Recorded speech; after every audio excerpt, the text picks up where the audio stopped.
एक साधु था जापान में, वह बुद्ध के ग्रंथों का अनुवाद करवा रहा था। पहली बार जापानी भाषा में पाली से बुद्ध के ग्रंथ छपने वाले थे। गरीब साधु था, उसने 10 साल तक भीख मांगी। 10,000 रुपये इकट्ठे कर पाया, लेकिन तभी उस इलाके में अकाल आ गया। उसके दूसरे मित्रों ने कहा कि नहीं नहीं, ये रुपये अकाल में नहीं देने हैं, लोग तो मरते हैं, जीते हैं, चलता है यह सब। भगवान के वचन अनुवादित होने चाहिए, वह ज्यादा महत्वपूर्ण है। लेकिन वह साधु हंसने लगा। उसने वे 10,000 रुपये अकाल के काम में दे दिए। फिर बूढ़ा साधु, 60 साल उसकी उम्र हो गई थी, फिर उसने भीख मांगनी शुरू की। 10 साल में फिर 10,000 रुपये इकट्ठे कर पाया कि अनुवाद का कार्य करवाए, विद्वानों को लाए तो वह अनुवाद करे पाली से जापानी में। फिर 10,000 रुपये इकट्ठे किए, लेकिन दुर्भाग्य की बाढ़ आ गई और वे 10,000 रुपये वह फिर देने लगा। तो उसके भिक्षुओं ने कहा, यह क्या कर रहे हो? यह जीवन भर का श्रम व्यर्थ हुआ जाता है। बाढ़ें आती रहेंगी, अकाल पड़ते रहेंगे, यह सब होता रहेगा। अगर ऐसा बार बार रुपये इकट्ठे करके इन कामों में लगा दिया तो वह अनुवाद कभी भी नहीं होगा।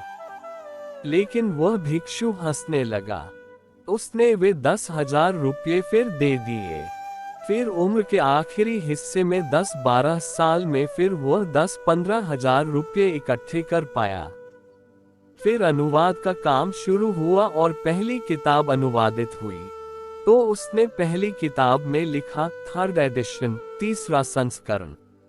तो उसके मित्र कहने लगे, पहले 2 संस्करण कहाँ हैं? निकले ही कहाँ? पागल हो गए हो, यह तो पहला संस्करण है। लेकिन वह कहने लगा कि 2 निकले, लेकिन वे निराकार संस्करण थे, उनका आकार न था। वे निकले, एक पहला निकला था जब अकाल पड़ गया था, तब भी बुद्ध की वाणी निकली थी। फिर दूसरा निकला था जब बाढ़ आ गई थी, तब भी बुद्ध की वाणी निकली थी। लेकिन उस वाणी को वे ही सुन और पढ़ पाए होंगे जिनके पास मैत्री का भाव है। यह 3रा संस्करण सबसे सस्ता है, सबसे साधारण है, इसको कोई भी पढ़ सकता है, अंधे भी पढ़ सकते हैं। लेकिन वे 2 संस्करण वे ही पढ़ पाए होंगे जिनके पास मैत्री की आंखें हैं। जीवन है चारों तरफ बहुत दुख और पीड़ा से भरा हुआ, उसमें मैत्री के संस्करण, उसमें मैत्री की अभिव्यक्ति प्रकट होती रहनी चाहिए और वह प्रत्येक व्यक्ति को अपने लिए चुनना होता है कि उसकी मैत्री किन किन मार्गों से प्रकट हो और बहे।